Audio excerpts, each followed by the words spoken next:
evening. Welcome to the July meeting of the Police Advisory Commission.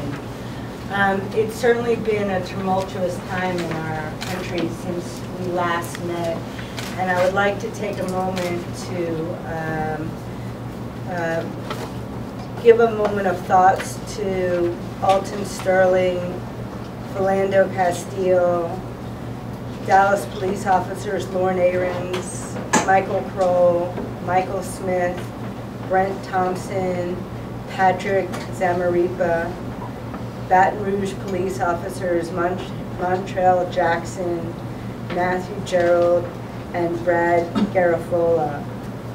I hope all of us who are in this room tonight are committed to avoiding the kind of violence we have seen over the last few weeks. So I thank you for your attendance tonight.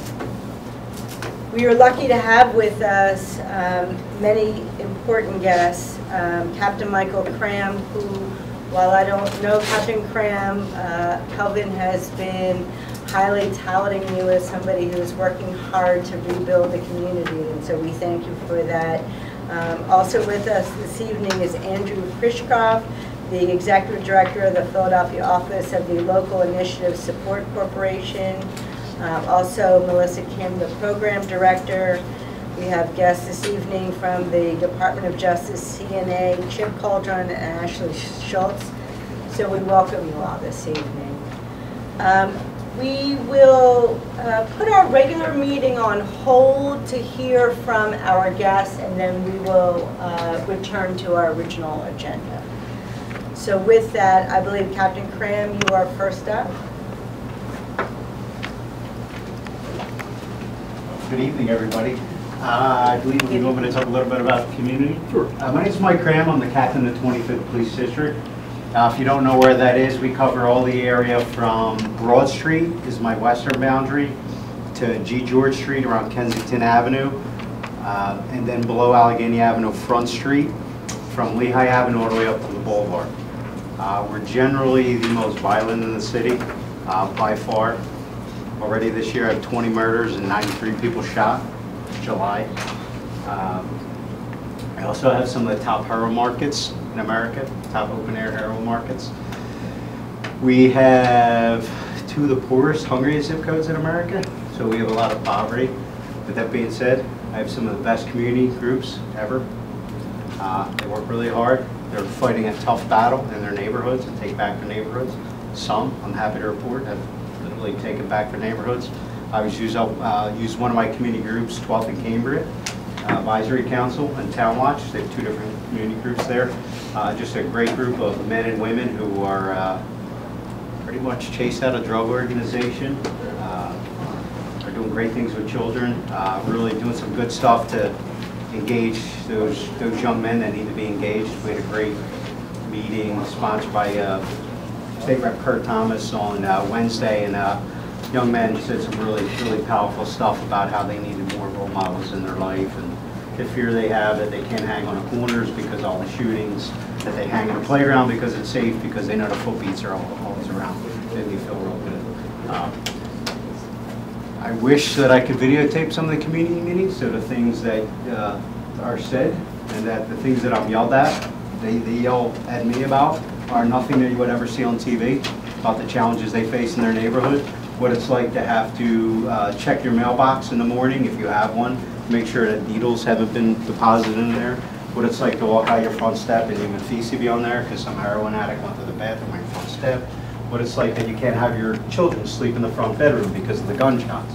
All right, in addition to 20 murders and 93 shooting victims, I've had about 118 shooting incidents, meaning they've had shootouts and nobody's been shot. Saturday night we had about 15 shell casings at 8th and Bristol for a shootout between at least two individuals. I've had 13 multiple shooting incidents, including a triple on Friday night, where a 64-year-old man was shot and killed. A 50-year-old female is currently fighting for her life, and a 15-year-old was shot as well, all over her cell phone, just streaming over her cell phone. It's kind of stuff that the challenges that we're dealing with on a daily basis. With all that, our community groups come out.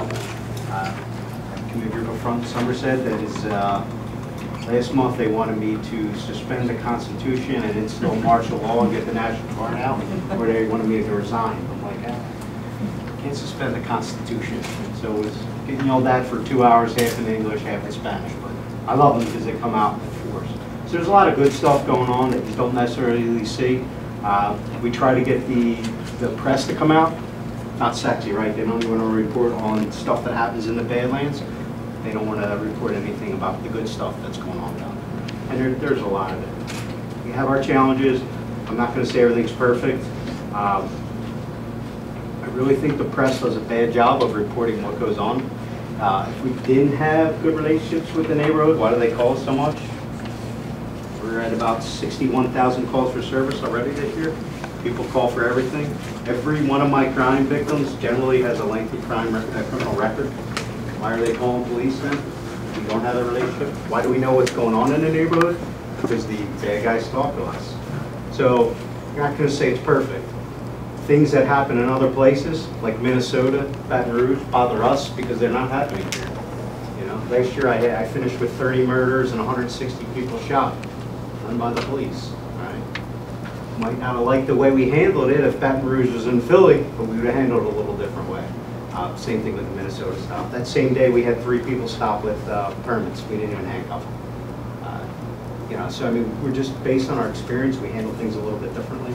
But like I said, things aren't perfect, but we wouldn't be as successful as we are, as I think, without the community's involvement. It's not just me. There's Captain out in the 19th district doing great stuff, Captain out in the 12th district in tough neighborhoods. I believe at the city council budget hearings, pretty much every city council person raved about their police captains and the relationships we have with the community. So we do. Nothing's perfect. We had a protest 2 weeks ago. The Black Lives Matter group formed a protest at Masher and Cambridge. Press was all out there. They didn't report that not one person was from the neighborhood. They didn't accurately report the things that the neighbors said to them as they were marching by. If we weren't there, the protesters would have had a rough time. Why did they pick Masher and Cambridge in the heart of heroin country? Because the professional protesters, in the week before, they were interfered with a domestic violence arrest. So officers were trying to make a domestic violence arrest. They jumped out of a car. They must have missed the standard and interfered with it. So that's why they picked Masher and Cambridge. So I got to tell you, the drug organizations were not too happy. Told us as such. We have a relationship with them. They've owned it for decades. It's always been a drug area. But they're the kind of things that we face on a day-to-day basis. They marched through a neighborhood, disrupted the neighborhood. And we were quite fortunate that we were with them because it would have been a good outcome. So they didn't have any support from the neighborhood. They said some really vile, racist things. They did a real good job. I was proud of it.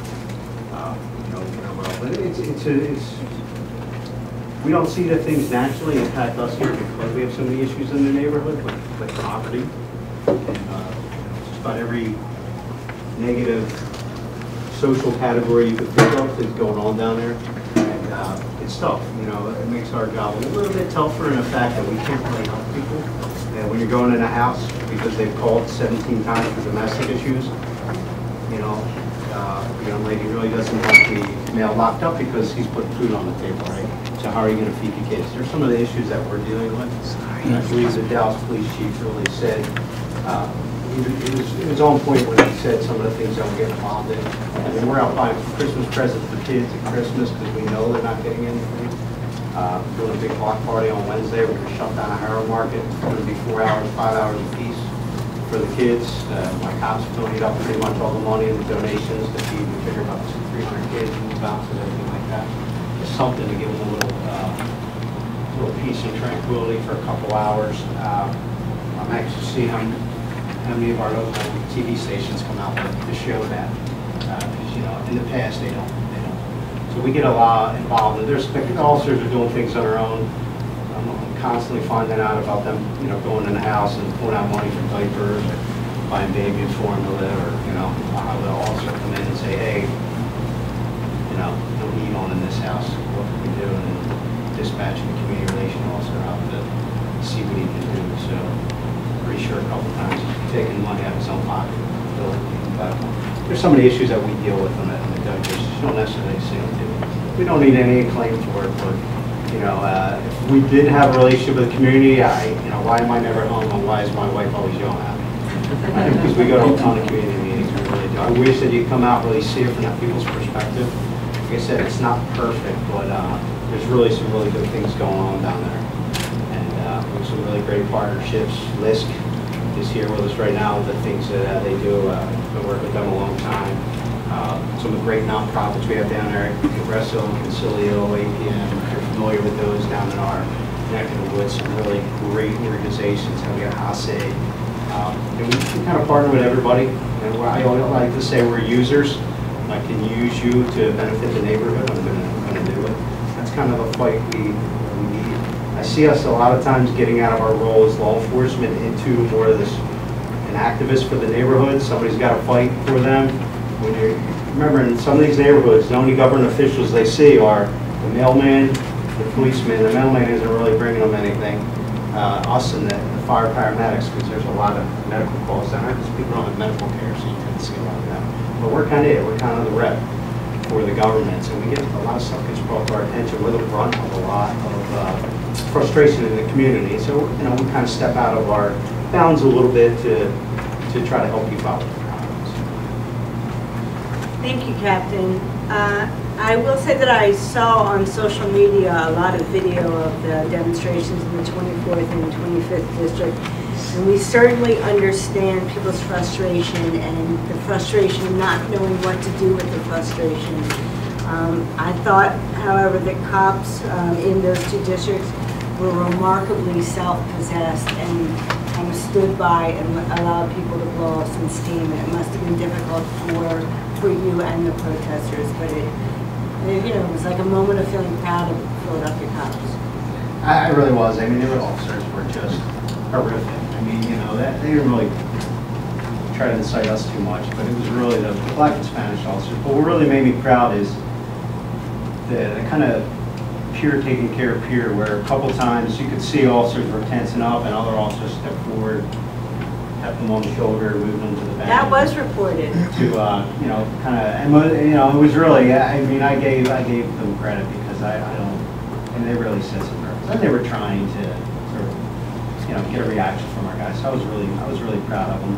We were more proud with the way the community responded to us, and the things that were said. At one point, they stopped at from Clearfield and were chanting their cursing and chanting racist stuff. And a Spanish lady stepped up to the microphone, so I figured she was going to join in, and she pretty much told her right after we got this. So they cut her off right away. But that was the most comforting thing about this community support that we got, because we knew nobody was going to do. But they did a really good job. I was really proud of them. If you don't know, like the makeup of our officer, you get a very liberal, which is good for me because I'm about as liberal as you can get for being an Army guy and a cop. But you get a very open-minded, especially with our younger generation of our officers, and then our older officers the same way because they've seen so much theft and destruction here. They're just looking for other ways to try to solve it. So it's just the mindset they get. They're very open-minded, very worldly. So it's you just get a little bit different breed of individuals. Even with our veterans that are coming in, they're the same way because of the things that they've had to do overseas. Very kind of open-minded with the way they think and act. It's actually easy to supervise them. So I've bridged multiple generations in the last 24 years. So I kind of got them older officers that were, maybe I didn't agree with the way they handle things, but they taught me how to be a good street cop and how to engage individuals. To the officers that I get now, which are just mild, the future of the police department's in good hands.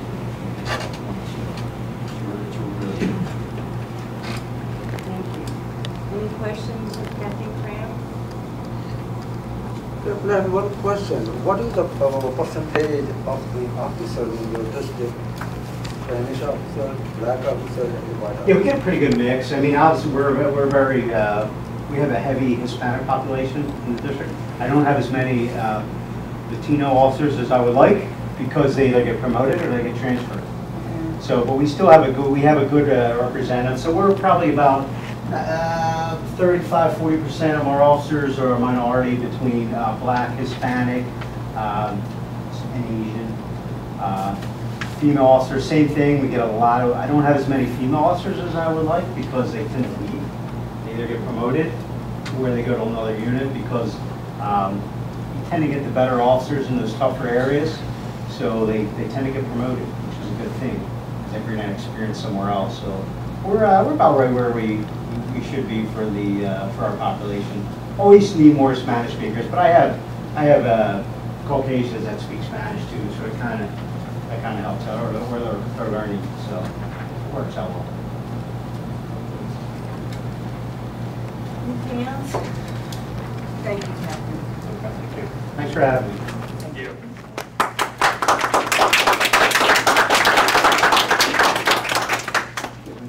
I guess next up the folks from list. And just for those of you who came late, we're going to hear from our guests first and then have our regular meeting. So there'll be an opportunity for public comment in addition to the guests who asked to speak. Good evening. My name is Andy Frischkopf. I'm the director of Philadelphia LISC. We're the branch office of a national nonprofit organization, Local Initiatives Support Corporation.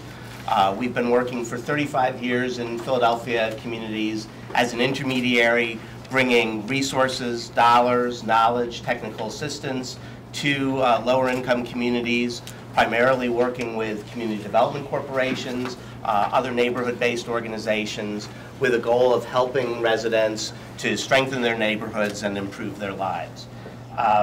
We've invested about $400 million over the 35 years, primarily in affordable housing, about 8,000 units of affordable housing, almost 2 million square feet of community and commercial space.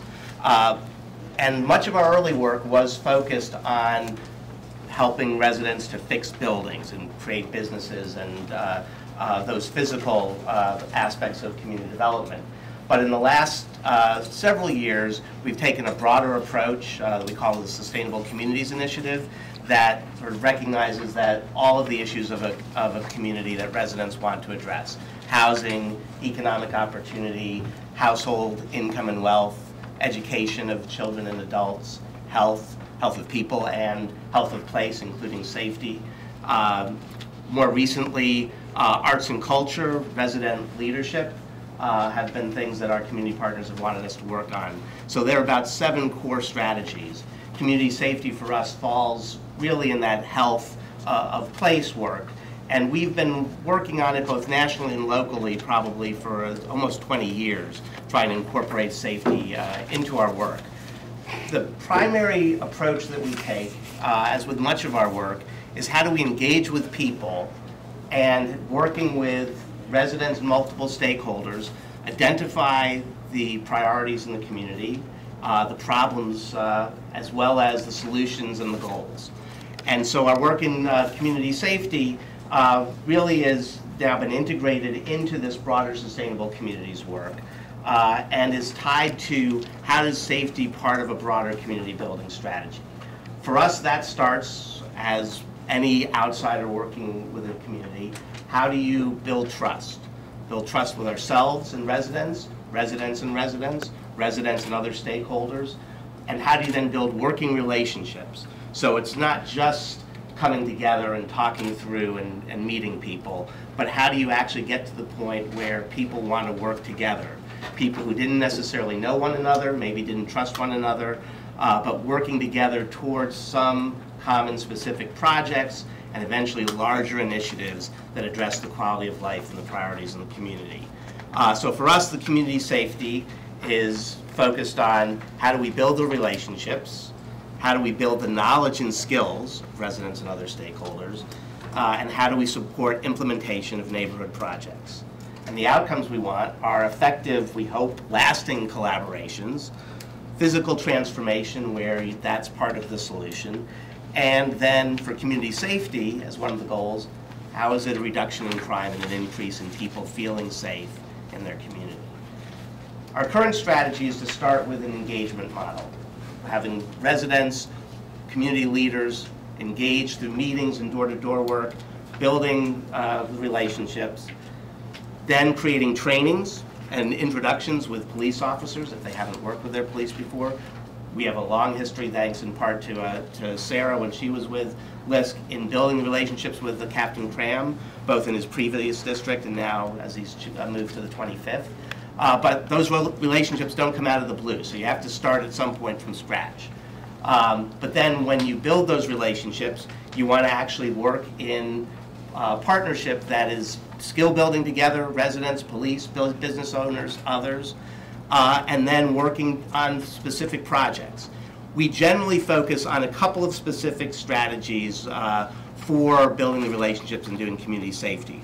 One we call Safe Growth. It's a national model that we've adopted here locally that is focused on building the relationships, multiple stakeholders, making sure that they're diverse, not just residents working with residents, business owners, health practitioners, police, but working towards an awareness of the environment and working towards solutions. The other one, which is a part and parcel with it, is crime prevention through environmental design.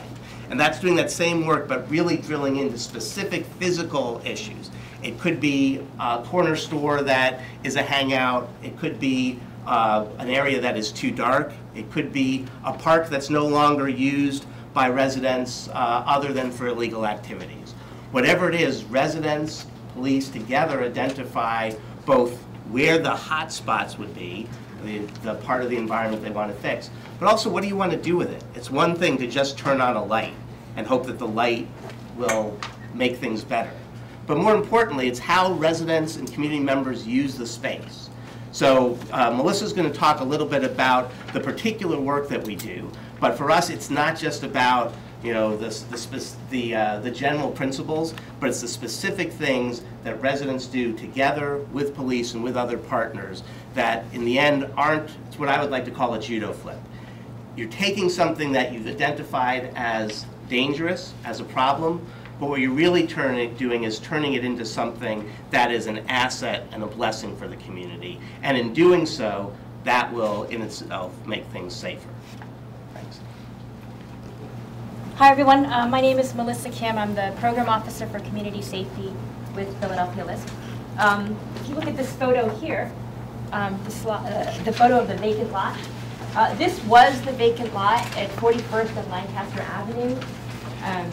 It was like that for many years. And this is just to illustrate SEPTED and safe growth. So the businesses on either side of the lot were constantly getting robbed because folks would walk to the back of the building and just rob the place. The vacant lot was also a site for a lot of drug use and drug sales. And so in 2014, People's Emergency Center participated in a safe growth training. And it was a multidisciplinary team with residents and police officers and folks from the community development world. And they identified this lot as a hotspot. And they came up with an action plan to address the issues of robbery and of drug use.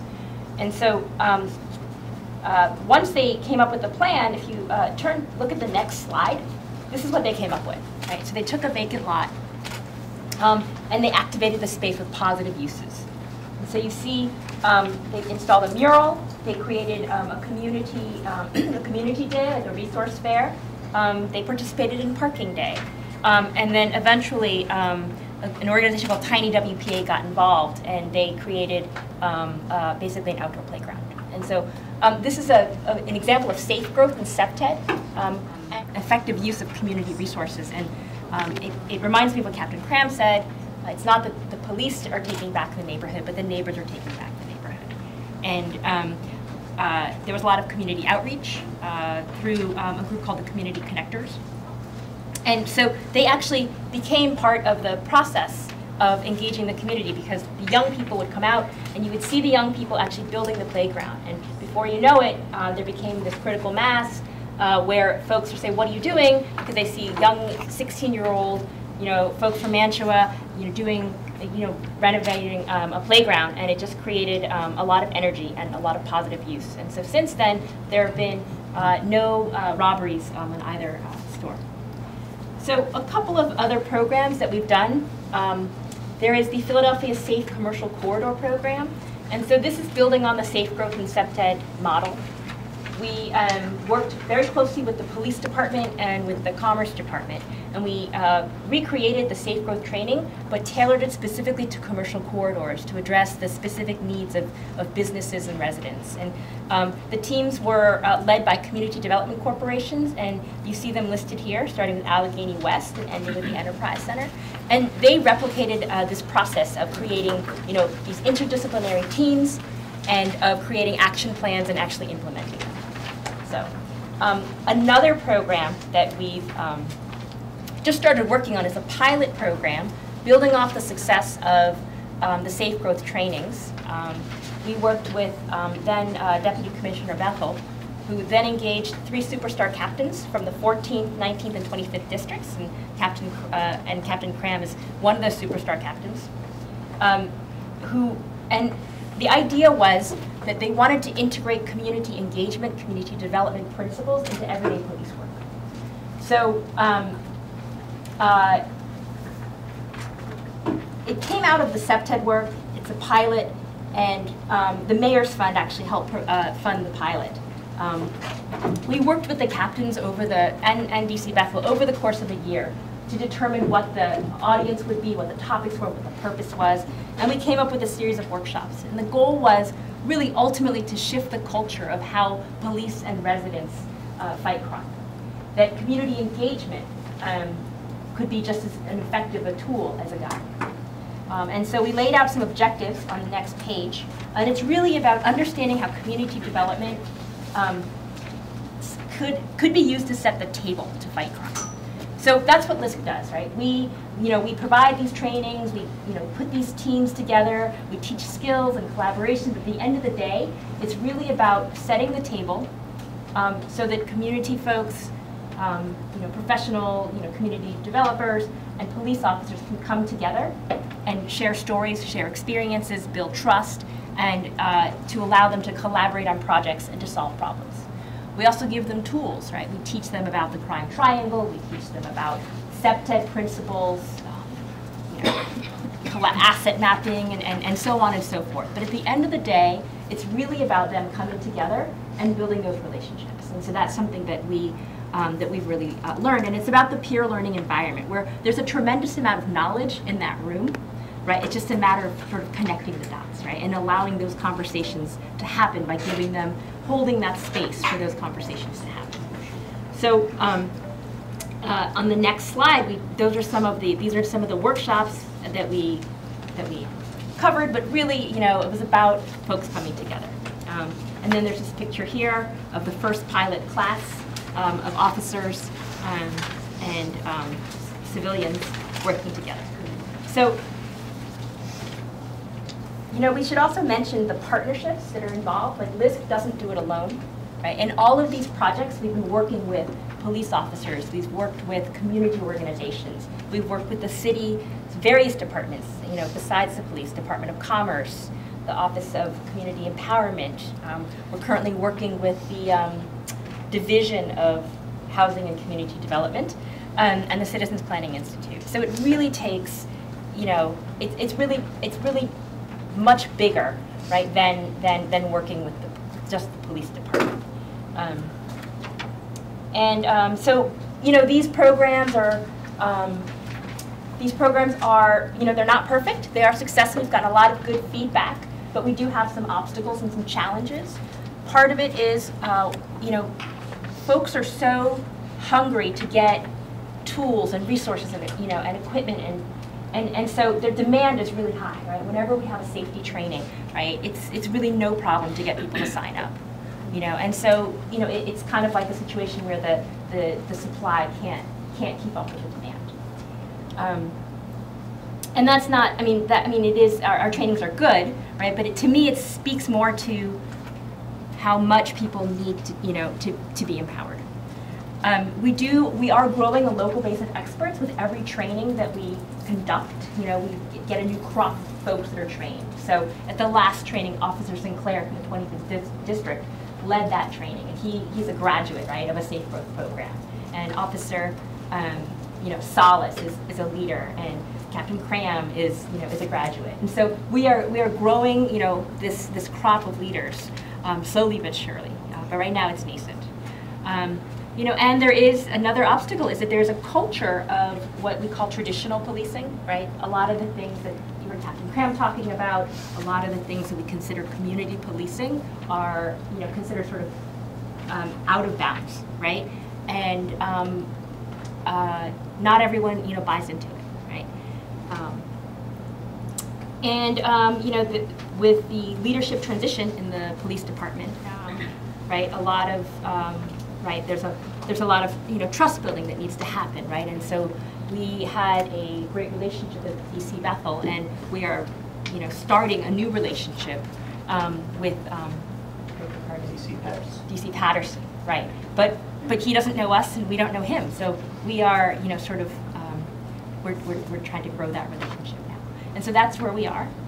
Did you have any final thoughts, Andy?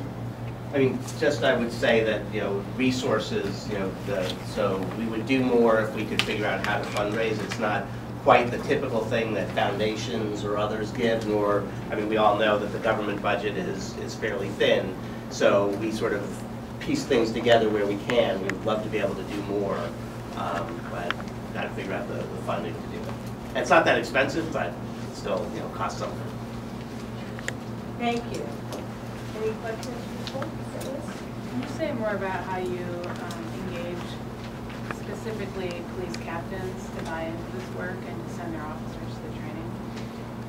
So I think that partly touches on sort of there's two approaches. One is if we're working with a community and that community organization or set of organizations has a relationship with their local police district, then we will build it out there. Because as an intermediary, we're, as Melissa said, we're only as good as our partnerships, and so we rely on those community partnerships first and foremost. The other way to do it is when we had a real ally in Deputy Commissioner Bethel, he was able then to both think about which captains he thought would be most receptive, but also then to make the call. So we don't have that one avenue yet. We have to build a new relationship with DC Patterson. So it's right now really on the community side. We also, to some degree, will do it captain to captain. So insofar as the three captains who worked through this one pilot knew each other already, that made it easier. Mike Cram had known us already, the other two didn't. But the fact that DC Bethel and Captain Cram sort of helped introduce us, that we were able to build those relationships much more quickly than if we had tried to do it on our own from scratch. But it's a challenge, and it's a challenge, as the captain said, officers at different levels move around, get promoted. A lot of people eventually think that Cram himself will be promoted, where our captain in the 16th, who we're working with in other ways, is about to be an inspector. And we just hope that some of the things that she put in place will continue. Luckily, it's not, the other pieces, it's not just the captains, and that was a key piece of this last training. You have to build relationships with community members who represent different parts of the community and officers who do different things within the district. Because otherwise you won't penetrate beyond just the fact that I am friends with you and you're friends with me, and once we go our separate ways, the community loses that relationship. Thank you. Other questions? Can you talk a little bit more about what happens after? So you say you go into, let's say, the 25th district, and you give them these tools, to build trust and to build a relationship between the police and the community. So what happens after? So that's a good question. In the places where we're working in the Sustainable Communities Way, which are particularly parts of West Philadelphia and North Philadelphia, we're not going away. We're still doing housing and other pieces. So in those, we have the ability to, with community partners, to try to make sure that there are continuing projects and work in place. We have found that you need something often to work around, whether it's a playground or some particular problem. So we've tried to put, even if it's a small amount of money, resources in people's hands for building the playground or doing that, that work, or even the food to have a meeting. So, but I don't know, for instance, we don't have that ongoing relationship in the 14th, and so I don't have the answer for how they're going to do it, except that I think, and maybe Melissa can talk more, through this last training, we think we've helped build some relationships, community to police, where they can Yeah. do it on their own. Yeah, I mean, we worked with three main groups. One is Mount Airy CDC. The second is the Town Watch on the west Mount Airy, and then the third is the Mount Airy East. And so we were able to, create connections between police and these groups. And we're relying on them to keep these connections. But so we would do more, I think, if we had more resources, but we recognize it's a risk that some of it may fade away if there's not that reinforcing activity. Please. How often do you do the trainings, and how do you decide which districts you go into? So we're working, again, just overall, most closely in West Philadelphia and areas that include the 16th primarily. And this is not just for safety, but our other work. Eastern North Philadelphia, parts of the 25th and 26th, and now more recently in Kensington, which is the 24th. But we don't usually think, I have to think because I don't usually neighborhoods, and so I don't always remember who the police districts are. And those are areas where overall we've got community partnerships with CDCs where housing, other things are all being worked on together and where safety's popped up. So for those, that's where we know we'll be doing things on an ongoing basis. What we did with 14, 19, and 25 was funded as a pilot, and it was the police, again, the police department helped select it. We know that if we had money, DC Patterson's mentioned the 35th district as one, and the 12th.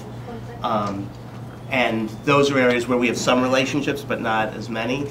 But we would try to do I think we would only do 2 or 3 in a group at a time. It was really interesting. It was challenging to get folks from Mount Airy, West Philadelphia, and Fair Hill all to the same trainings. But they got a lot out of those because some of the issues are the same in any community, and some are really different. I mean, nobody's dealing with heroin quite as much as parts of North Philadelphia and Kensington are. So you may be in my doorstep in West Philadelphia, but it's not as intense. So just for them to sort of share that experience, I think, was important. But it also makes it harder to get them together. So we're trying to figure out now with the police where we go next. We also are doing some very specific training with some young people tied to public housing in North Philadelphia because there was a federal grant. So we partly go where the resources are. And I'd be happy to talk more offline about ways that we could sort of put our heads together for other areas because, we want to be partners with multiple communities if we can do it. Did you have a question? No, please. I wanted to ask about funding because both of you have brought it up several times now. When I look at the first page of the handout you've provided, thank you for that, it says that you've spent $400 million over 35 years. So you have some kind of funding sources. I'm curious if there are some fairly stable sources of funding that you've relied on over those years, and if some of those are no longer quite as reliable, and that's why you're speaking so frequently to the need for funding. So some of it is our budget for what we do is about $2.5 million a year locally, and much of about $1.5 million of that is for grants, programs like this, technical assistance for community development projects. Most of the funders that we have are government foundations and corporations, and they usually have some goal of what they want to see. Community safety is never at the top of that list. Housing, jobs, education, really important things, but those are the ones that the funders mostly want to see us working on. So we have a few funders who are more flexible, who bought into the sustainable communities idea that all of these things have to work on together.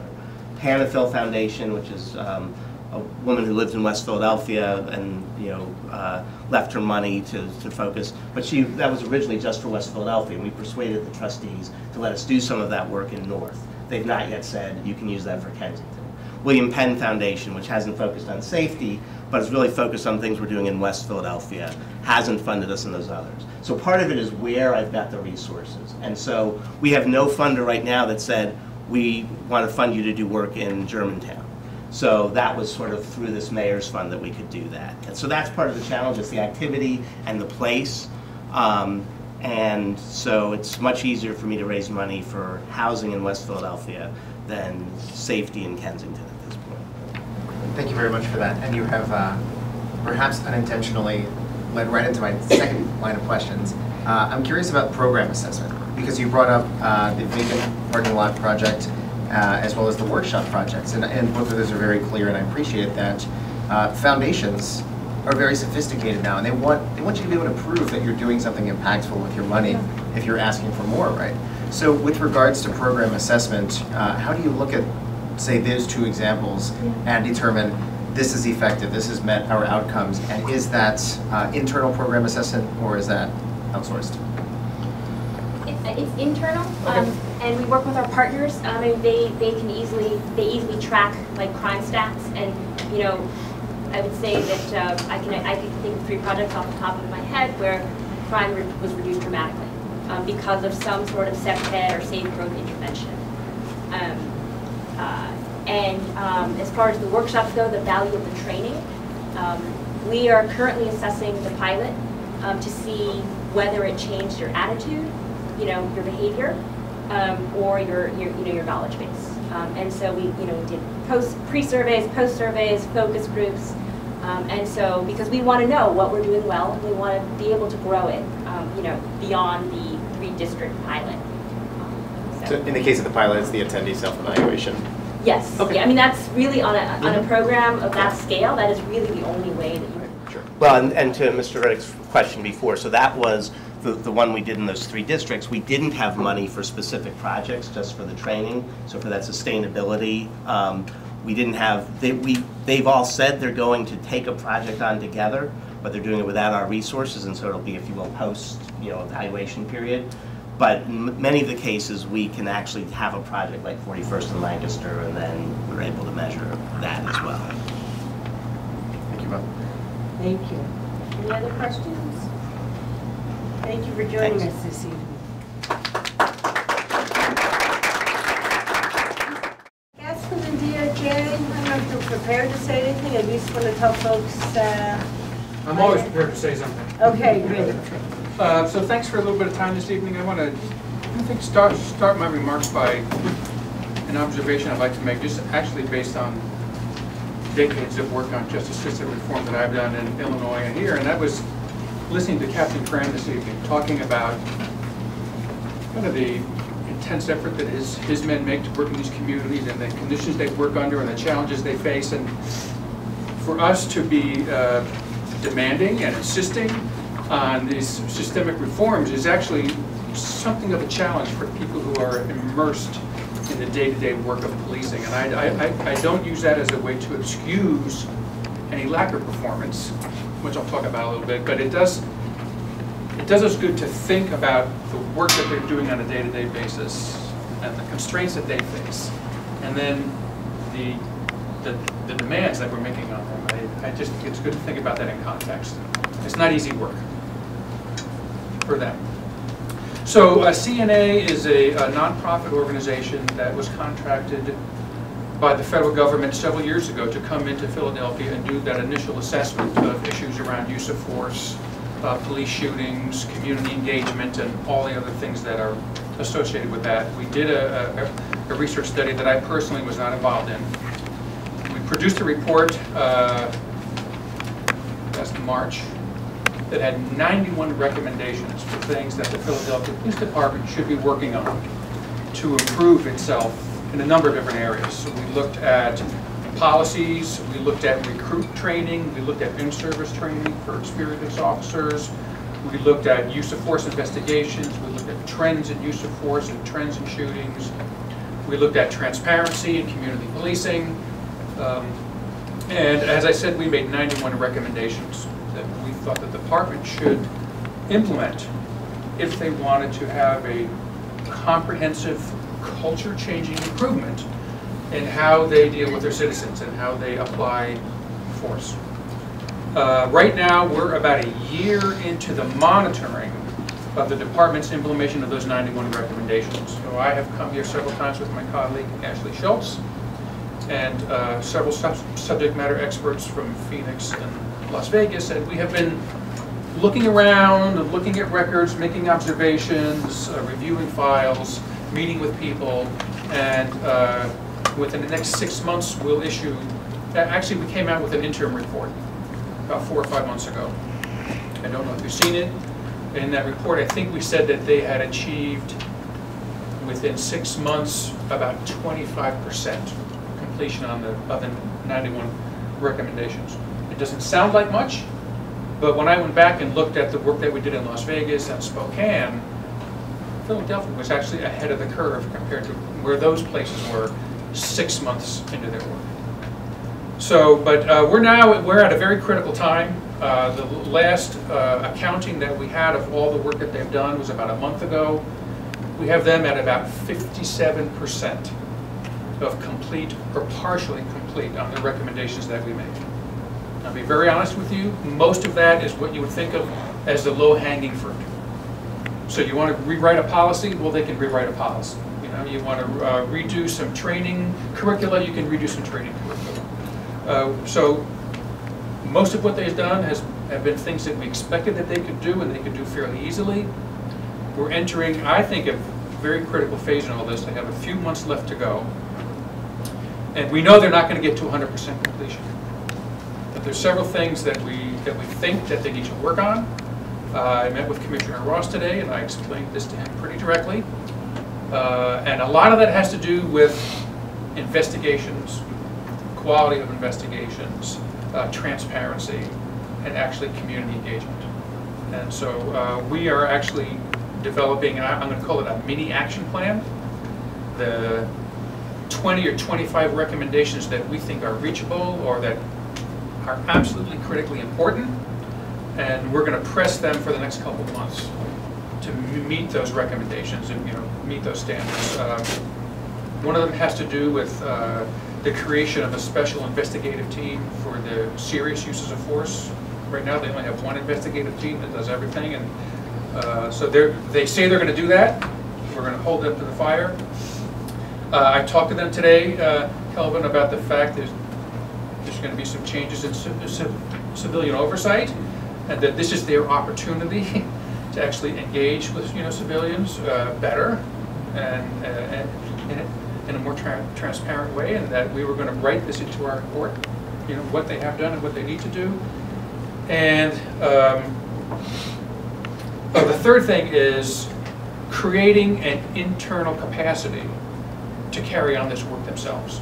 So they have to create a unit within their department. I think of it as the learning organization, somebody that's doing what we do, is tracking all the data, speaking with the training people, speaking with the investigative people, speaking with internal affairs, and making sure that they learn from the mistakes that they make, and that they learn from all this data analysis and all this capacity building that's going on. So those are the three things we're going to press them on for the next couple of months, and I will be back. I'm happy to come back and talk with you folks, and I'm happy to take any questions that you have. But that's kind of where things are. Thank you. Questions? Yes, ma'am. What type of investigations are you talking about? Like the guidelines across the board, or? We looked, when we first came here a couple years ago, we actually took 35 investigative files of police shootings of civilians. That's mainly what we're talking about. Okay. And we subjected those files to a 95-point analysis scale that we used. Were the photographs in the file? Was this in the file? Was that in the file? And we actually probably gave them, I would say, a middling grade, maybe a C or a C plus, on the way they handled their investigations 2 years ago. We just back about a month ago, and we took 10 files and went through that same process with them. I'll tell you, we think we saw some marginal improvements. We were not bowled over by the dramatic improvements in those investigative files. So that's something we're going to work with them on again. But that's what I'm talking about. So those huge, thick files of all the investigation work that's done, police shooting of a civilian. Okay. So like then directly involved the police? Okay. Yes, yes. If I can speak to you later? Please, yeah, sure. Yes, ma'am. So you said that you're at 57% completion for the 91 57 complaints? complete or partially complete. Yeah. Okay, and what are the next action or initiatives that you guys have in order? Well, there's a number of recommendations that are outstanding, like in training, where they developed a new curriculum, but they haven't given us proof that they've actually scheduled that curriculum or put officers through it. So there's a number of things on the training side that we're just looking for final documentation to let us know that they actually took what they said they would do and put it in practice. Do they have a timeline? Yes, yeah. Our 18 months is up at the end of September. So it's between now and the end of September that they have to work on these things. And what is if they don't do that? Then there'll be a report that says, you got 75%, and this was not complete, and this was partially complete, and this was never started.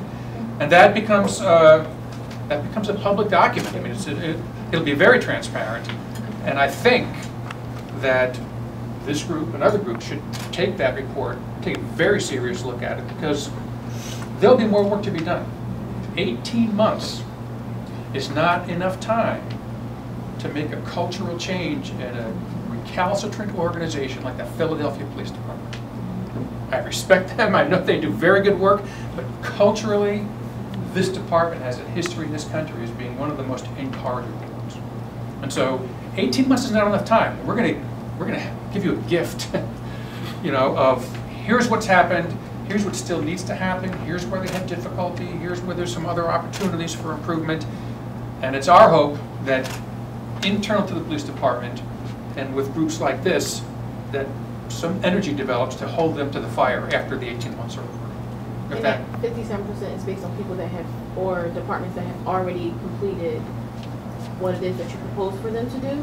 What is the 57%? Yeah, 57% are, so of the 91 recommendations, Okay. there are about 46 or 47 that we have checked off as complete. Okay. We told them to do this, they said they would do this. So we told them to create a reality-based training unit. It took them some time, but they now have an operating reality-based training unit in their training division. And we were here a month ago when we observed them for about 5 hours doing the training. And so we're now checking that off as complete. They said they would do it, and they did it, and we saw it in operation. So things like that. I mean, and the report will be very specific. And where will that report be? It'll be on the COPS office website. I'll give you my card. I'll be happy to just to make sure that you get it. Kelvin knows where to find it. Sure you get it. Yeah, and so there is a 6-month report that's on the COPS office website right now. If you just Google Philadelphia Collaborative Reform, I'm sure you'll find it. They're both on the police department's website right now, too. So it's kind of like an auditing function. This is a standard. Did you meet the standard? Do you have documentation that you met that standard? Thank you. Yep, thank you. Other questions? Please. Can you Sure. Can you speak on the community engagement aspect? I was actually putting together a speech for a role I'll be doing in DC a week from now, and I listed the 6 points where you made the recommendations, from the use of force, basic recruiting and service training, investigation, using deadly force. But then I put, what's missing? And I didn't see the community engagement part. So there is a recommendation in the report, and this has been actually, this has been a tough one for us to nail down. There's a recommendation in the report that they do a complete self-assessment on community policing, and the COPS office has a self-assessment tool that you can use. It's fairly standard. And based on that self-assessment, the department was supposed to have developed a community policing action plan that looks specifically at the gaps and weaknesses that self-assessment identified. Well, nobody can find that self-assessment. There is no community policing action plan. They said it was done, but no one can find it. So I just had a conversation with them last week where I basically said, well, you're going to do a self-assessment on community policing, and then we'll see what they do about an action plan. But it's been an elusive target for us. Because I originally thought, well, maybe the DOJ would leave it up to the respective jurisdictions because it's very difficult to touch on. You have the policies, you have the numbers, but how do you actually get engaged with the community? Thank you for your answer. Yeah, I think these people have a very good approach. Yes. Yes, ma'am. So realistically, is there any sanction for non-compliance or just more criticism? Did you all hear that, her question? She asked if there's any sanction for non-compliance. So if we produce a final report and they're 80% compliant and 20% non-compliant, no, not realistically. Except for the fact that if the Philadelphia community is not satisfied, they can go to the Justice Department and ask for a civil rights investigation. Because theoretically, the reason for doing this collaborative reform work, was to get ahead and out in front and avoid the expense and the mess of a consent decree and a monitoring effort. So if they don't measure up, you have that option. And you may have the option, this hasn't happened before, but you may have the option to go back to the cop's office and say, you know what, 18 months is not enough.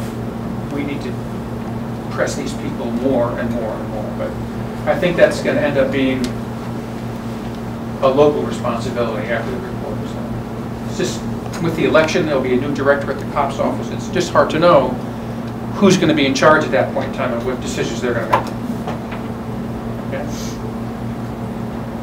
Other questions? Well, thank you for joining us tonight, and I hope that you will come back to produce that report here. Yes. Thank you.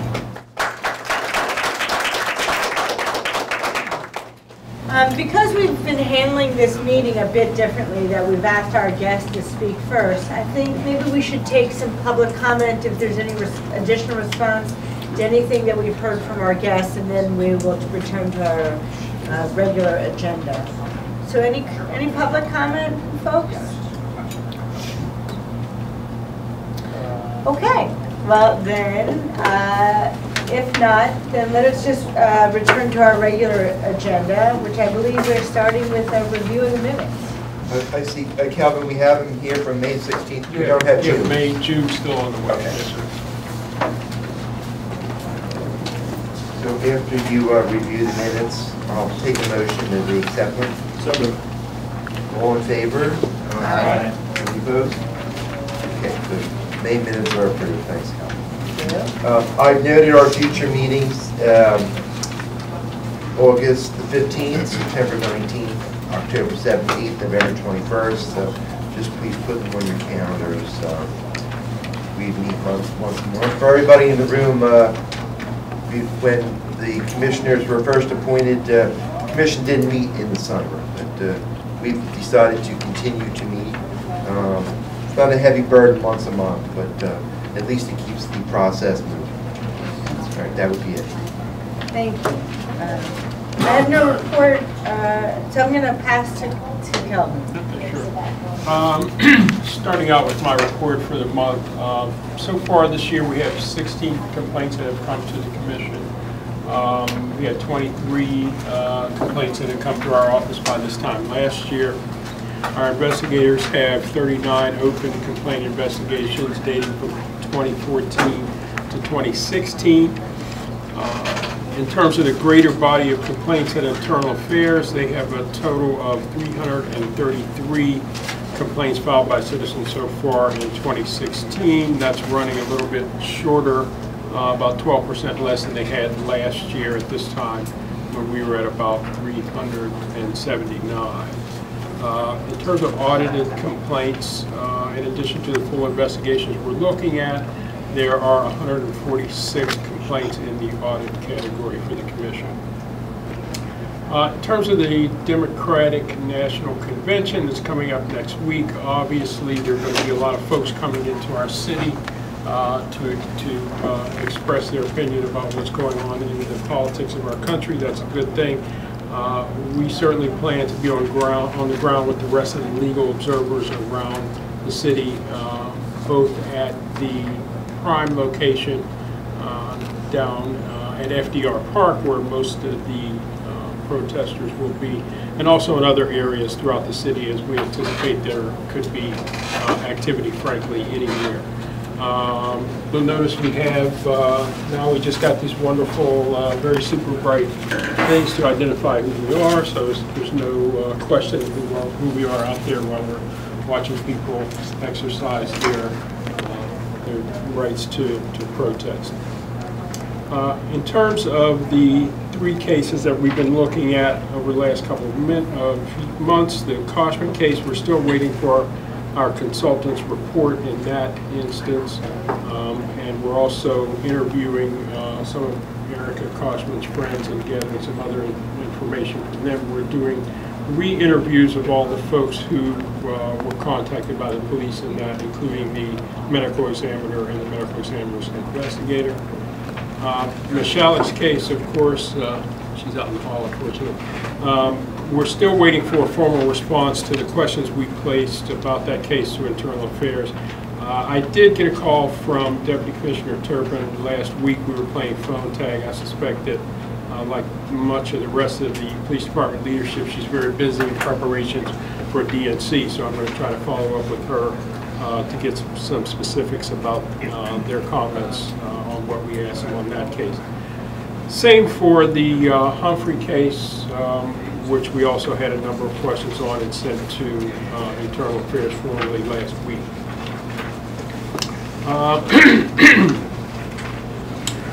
I've got a report from Joe on page 2 about the workshop that he does monthly with the folks from this office, RISE, and in fact I'm just going to let Joe talk about what his recent experience was there, given the current atmosphere that we have.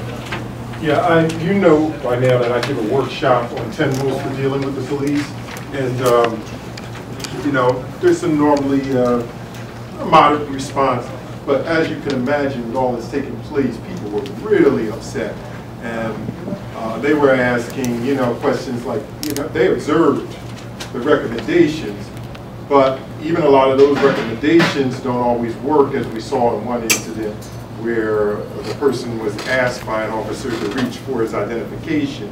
So naturally, what are we supposed to do? We got records. We're trying to, you know, go down the straight and narrow. So, you know, I gave them some suggestions of what to do, but you could see the outrage, and not that they're angry at police per se. They're concerned about, what are we supposed to do? So, you know, I know we all know the temperature in the room has risen, and people are, one main thing they asked was, how come these workshops aren't throughout the city? People don't know about, you know, what they should do in the police encounter. So how come there are workshops? I said, well, you know, we've got 5 people, you know, and we do go out in the community from time to time, but given the current state of our situation, we hear you. We'll take it back. I'll take it back to the commissioners and let them know that you want this in the community. You want the workshops to talk about. So, I've done that. Thank you. Thank you, Joe. Okay, we've also just submitted our first draft of our language access plan that scripts how we plan to deal with folks who are limited English proficient. The final plan is due in early September. We're one of several divisions of the Managing Director's Office who are submitting plans there. I'd like to thank my Executive Administrator Sheila for also conducting informal Spanish instruction for us. We need that very much at the staff level. We certainly plan to increase that going forward into the fall. Our annual report is still on pace to be delivered in September with a final draft to the board in August at the August meeting. Stop and frisk data, I'm still working on the district level PSA, police service area level analysis of that information. We're also waiting for the city to give us the entire data set, not just what's been released publicly so far. We still need to pen a memorandum of understanding with the city for our use of that data, but we will have that fairly soon. On this page, what you'll see is just a couple of the pieces that I'm developing for that. The map that you can't see too well here, but if I send you a PDF, you can probably see it better. What that is the 3,000 to 3,400 block of Kensington Avenue in the 24th Police District. And as it turns out, that's the area in our city where most pedestrian and vehicle stops take place. Those blocks are the highest areas for pedestrian and vehicle stops in the city, hands down. The 3200 block of Kensington Avenue, as you see there, has almost 2.6, going on a little bit over 2.5 stops per day.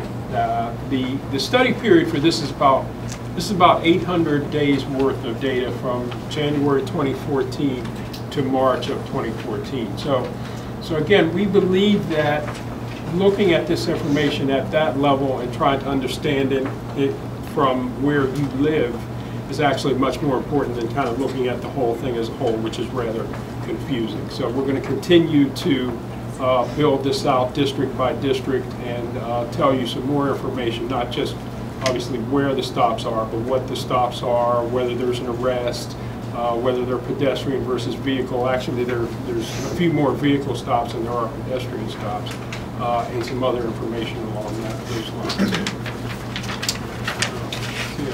If I may say, Jonathan, this might be a good opportunity to try to match this up against call for service data. Right? Yes. Stop data on its own can be interpreted in a variety of ways, but if there's a high correlation between stops and calls for service, then it seems much higher stops in a given district. Absolutely. So, knowing their reluctance to share the latter data set with us.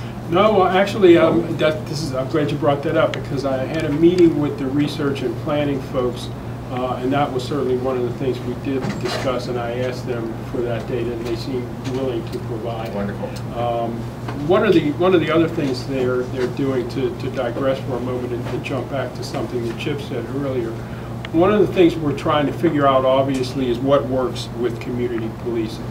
There's very little research in any of the police departments around the country that really say any of these types of things that we're trying to do, whether they work or not. So we really need to get into polling and talking to people in neighborhoods about the various things that we're trying to do, and then coming back at that, asking that question consistently over a time frame, so we can say, okay, yes, this actually works in the 25th district. Here's what people say worked. Here's what their ideas for improvement are. So that, of course, is going to take some investment, frankly, on the city's part.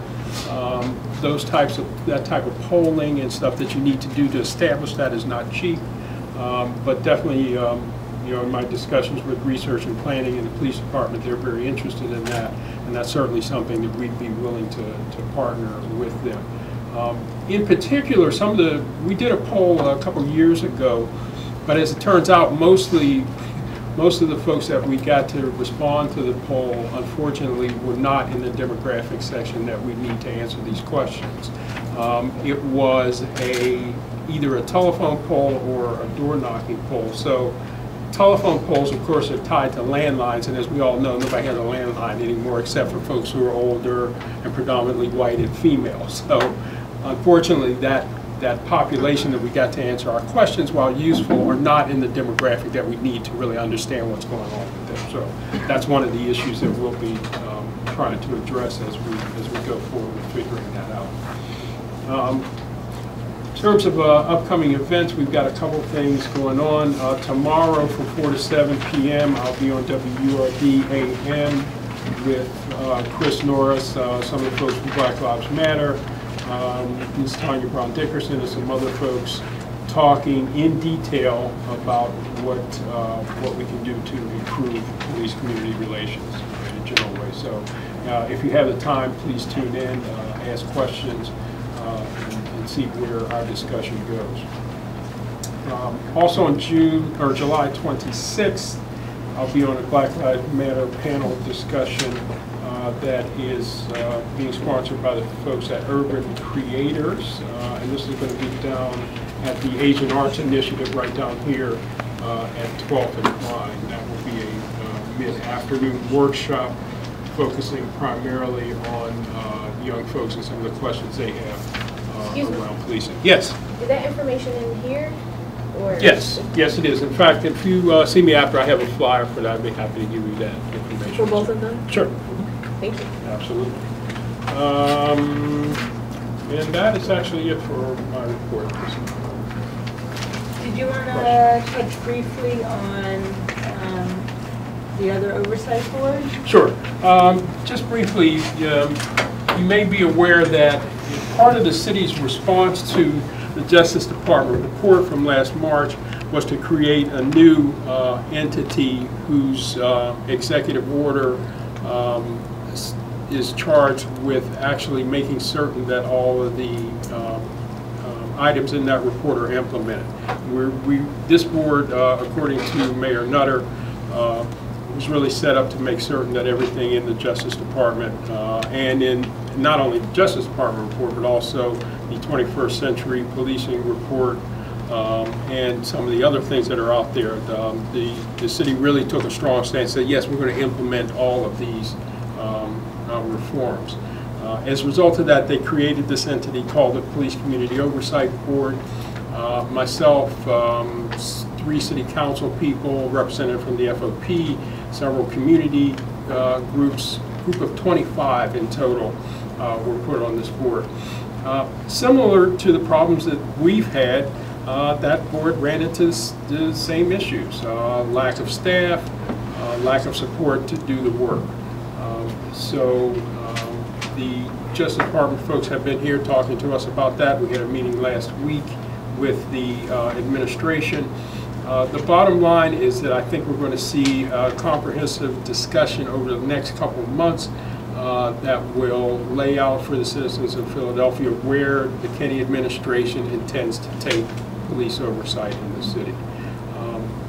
We've been very aggressive in saying that this is an opportunity to create a first-class organization that the city and the citizens and the police department deserve to do this type of work. We've tried to touch on several different areas of that in the work that we do here, both through the individual investigations that we do, to the types of policy analysis you see us attempting around stop and frisk, to the community outreach things that you see us also mentioning here. So it's our hope, obviously, that whatever entity arises out of these discussions is capable of doing that, that it has the board or wherever they end up with has enough community input, that we're listening to the folks that we're engaging with in each of the individual districts, and that we actually have the staff and the expertise to make decisions that the police department frankly will be forced to seriously consider and not just ignore. So I think we're going to see a very powerful and long-reaching discussion about how that will all look over the next several months, and I hope that people will pay close attention and weigh in on those discussions because they're very important. And we'll try to update the public through our website, through our Facebook, through Twitter. Absolutely. Thank you. Any questions? At all? Please. Well, I just want to make a comment stating Captain Bergman emailed me today, and he saw the video of my testimony I made, and he's hoping we will get together and discuss that. I'm hoping he'll let Brian come with me, and I don't know, Joe, if you'd be able to, if you was comfortable with that. And also, finally, my representative did get his letter to the mayor's office. Let's hope it gets on his desk. So like you, or in comms, like I said, he finally got that letter, I think, because the budget from the state finally got settled. And I don't know if you had a chance to read it yet. Yeah. And you're welcome. Like I said, I sent them emails of that PDF if you'd like to look it over. And my question was, I'm sorry, I was out of the room. Sure. In addition to what the Internal Affairs does, is there anything separate from that that you might be able to do, or it's basically contingent, you're going to wait till that comes back and then? Yeah, I think I think the way we've tried to handle these cases is I want to hear. We put some pretty substantive questions on the table about your case and the other couple of cases that I've mentioned here, and I want to hear what Internal Affairs' response is before we try to figure out where to go next. It may be simply we issue some sort of opinion that says this is right, wrong, whatever. Police commissioner do something about this. We may go short of that, frankly. We've had some talks, as we did when you were here last time, about possibly involving the Women's Law Project or other groups. As Captain Bergman discussed when he was here, the work that the department does with those groups around rape investigations and sexual misconduct has been pretty good. So I kind of want to see that group possibly weigh in on your situation and situations that are similar too, because frankly they have a lot of expertise. We have a lot of long-standing experts in that area, the Women's Law Project and Women Against Rape in the city, and I want to tap their expertise before we make some sort of final decision. So bottom line is we really want to try to take every chance we can to try and figure out how to get this right before we end up going to that final point of writing an opinion that says police did this right, police did this wrong. Let's see how much we can put on the table. And also, I'm hoping to meet with the new executive director of WAR. Excellent. She was at that thing, at that Stanford thing, I think it was a week or so ago. Okay. And I have an appointment, I think either this Wednesday, looking to just sit down and discuss with her. Like you said, the more people on board and behind us, hopefully the more positive change will get implemented. Excellent. Thank you. Thank you for keeping us updated on your progress. Other questions? Please. Did you mention earlier that PBD is preparing to release call for service data? They're going to release it to us in connection with our questions around stop and frisk and pretty much a whole lot of other things. We believe that obviously calls for service data impacts a number of different things that we can use to make decisions on what officers are doing or any number of things. So we see the calls for service data just as being a big chunk of information that we can use to make judgments in a lot of areas, not only what happens with pedestrian stops, but yeah. So, I mean, that's been one of the things that we've really tried to stress with the department is our access to those large data sets that policing creates, because that's where we can begin to really drill down and figure out what's going on and suggest reasonable solutions if there are problems. Thank you. Please. Yes, Is there ma'am. information on how many of these stop and frisks turn into actual arrests? Yes, absolutely. Where? That's on, if you go, it's a little bit hard to kind of parse it out now, but it is on the police department's website, and I'll be happy to go through it with you if you want to sit down sometime. Yes. One of the things we're going to do eventually, and the reason why it's taken me so long is I'm trying to break that down district by district by district, because you've got, remember, in this entire data set of 800 days worth of pedestrian vehicle stops, I think it's like 1.4 million stops in all this time frame. So we need to then look at that, okay, how many arrests were there in this district? How many stops were there? What was the reasoning for the stop? And then that gets a little bit tricky because it's not just a simple set of reasons. Each officer articulates why he made the stop, what his constitutional basis for making the stop was. And you really want to go through that with a fine-tooth comb, particularly at the district and at the individual officer level. Another thing we're doing with that data is, I know that some of the officers make way more wide. Maybe there's a reason for that. Maybe there's an issue with that. So we're really trying to go through it in as much detail as we can.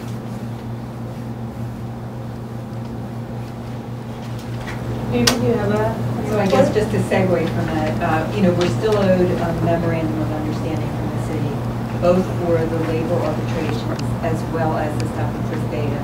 The last time I spoke to Joe Altman, who took that over from Cara Vini, she said she was just tweaking the agreement, at least on the stop and frisk that the city had reached with the Public Defenders Association.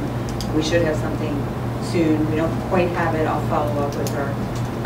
Same thing with the labor arbitration. So I'm still waiting for them to give us a memorandum of understanding, which will be very similar to what we signed when we were able to receive the police shooting records, which Calvin has now received quantities.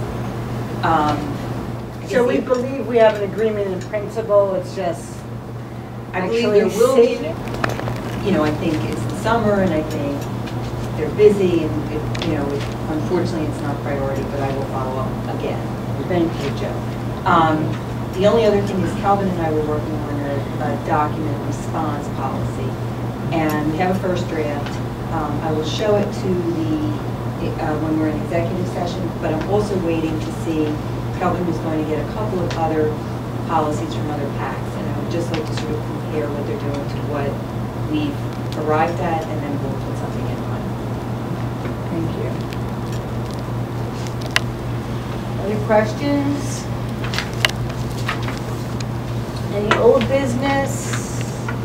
Any new business? I would just update, we talked a couple meetings ago about the Grove decision that's currently before the Pennsylvania Supreme Court. And this is the lawsuit brought by somebody seeking dash cam videos from the Pennsylvania State Police from a traffic stop out in the State College area.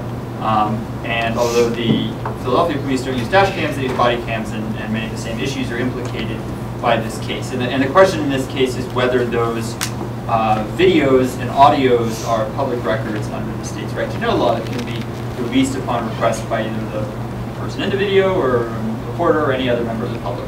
And there was, the case is now fully briefed as of last week.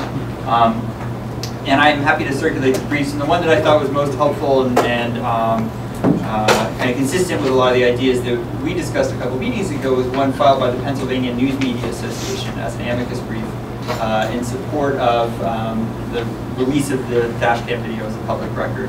And it raised a lot of points. A lot of it was, technical, statutory analysis. But one of the points that I thought was really well made in that brief is that the state police's argument for keeping it from public disclosure is that this is criminal investigation material, and criminal investigative materials are not subject to public release.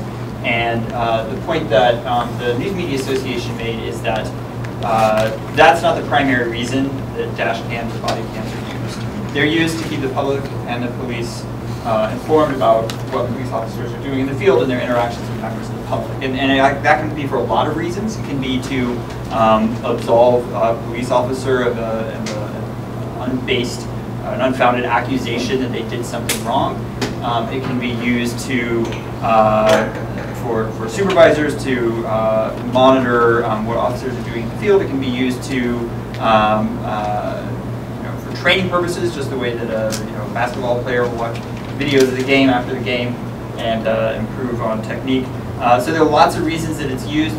Criminal investigation was only one of many reasons and not the primary reason. And so insofar as the law protects from disclosure of criminal investigative materials, that doesn't cover these videos. So it's a very interesting point. It's a case that's in front of the Supreme Court. They haven't scheduled oral argument. Could be a matter of months before there's a decision handed down. And nationally, it's a rapidly changing area of the law as well. This issue is coming up in a lot of states, and at the same time, the technology is evolving so fast that it really gets ahead of the laws. And the brief by the News Media Association cites some information about auto redaction technology, which we talked about a couple months ago.